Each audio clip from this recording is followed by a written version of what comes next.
Dhe Anglia në këtë kuptim ka qenë gjithmonë armike me Amerikën dhe ka dashur ta kalonte drejt anarkisë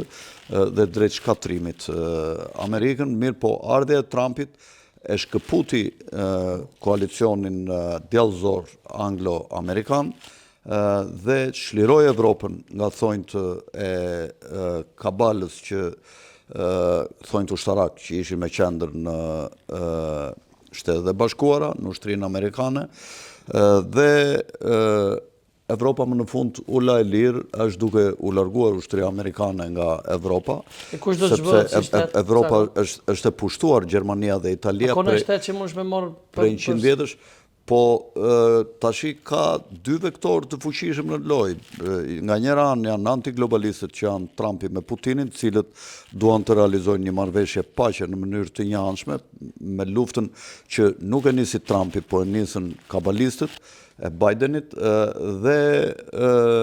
nga ana tjetër është kabala e cila sundon Evropën nëpërmjet politikanëve të sotëm që nga Ursula si quhet ajo, Ursula von der kjo kryetarja e Komisionit Evropian. Që nga kjo Ursula duke vazhduar me Macronin, duke vazhduar me Starmerin në Britani. Britania gjithmonë ka qenë armike e Evropës dhe është kujdesur që Evropa mos binte në një dorë dhe ka bashkëpunuar për këtë qoftë me bolshevikët rusë, cilët i solli vetë Britania në pushtet,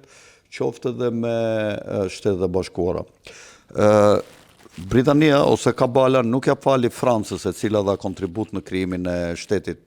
të Lirë Amerikan me 1776 nëpërmjet disa ushtarakëve të saj që i dërgoi atje që organizuan rebelimin, po edhe rusëve të cilët gjatë kohës që Britania përgatiti luftën civile me 1861-1866, luftën civile në Shtetet e Bashkuara, kur ishte Abraham Lincolni, edhe rusët që ndihmuan Abraham Lincolnin që mos ndahesha Amerika, britanikët nuk ja falen duke ekzekutuar familjen Romanov me kongresin, domethënë mbas revolucionit tetorit me 1917. Dhe tashi nga përplasja e këtyre kabalës me qendër në City of London dhe me qyteti financiar në qendër të Londrës dhe Rusisë me Amerikën nga ana tjetër, do të ketë sigurisht përplasje dhe mund të ketë ndryshime të kufijve. Po vetë kabala ka kërkuar që të kishte ndryshime kufish.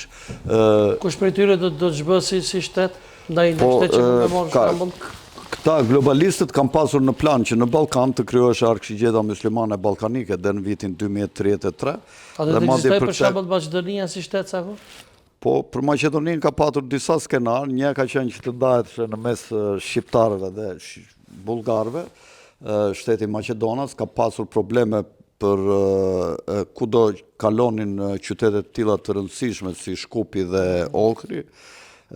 Ka pasur një ide tjetër që të Rinjtë e Bashkuar, e cila nga Instituti Chatham House i Londrës, që është instituti që merret me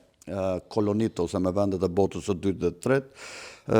është diskutuar që mund të linin dhe një shtet të vogël me qendër Shkupin,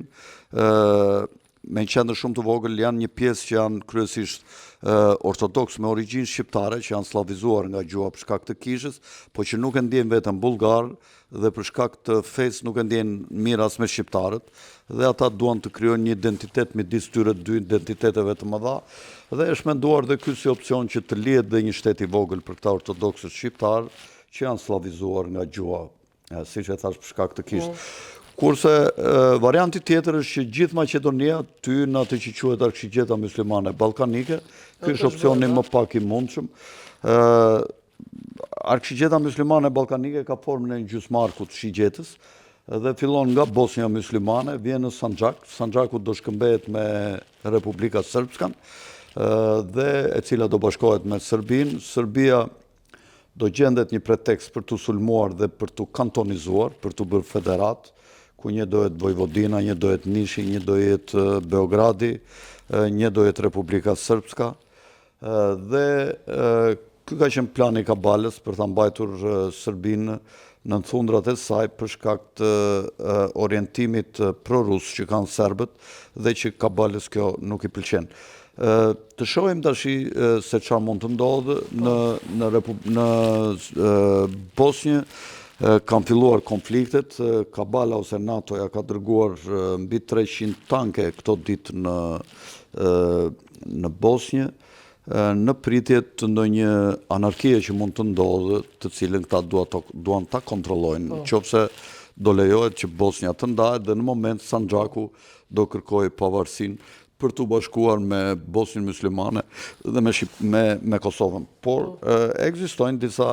fenomene rrugës që do rregullohen, sepse Bosnja Muslimane në fakt është i rrethuar nga një rip i ngushtë i Bosnjës serbe dhe e ka izoluar nga Sandžaku musliman, pikërisht që mos lejonin këta arksiqjetër muslimane ballkanike. Por kjo do të çahet, do prishet me pak luftë dhe do ketë një bashkim dhe ata serbët që jetojnë në atë korridorin e ngushtë që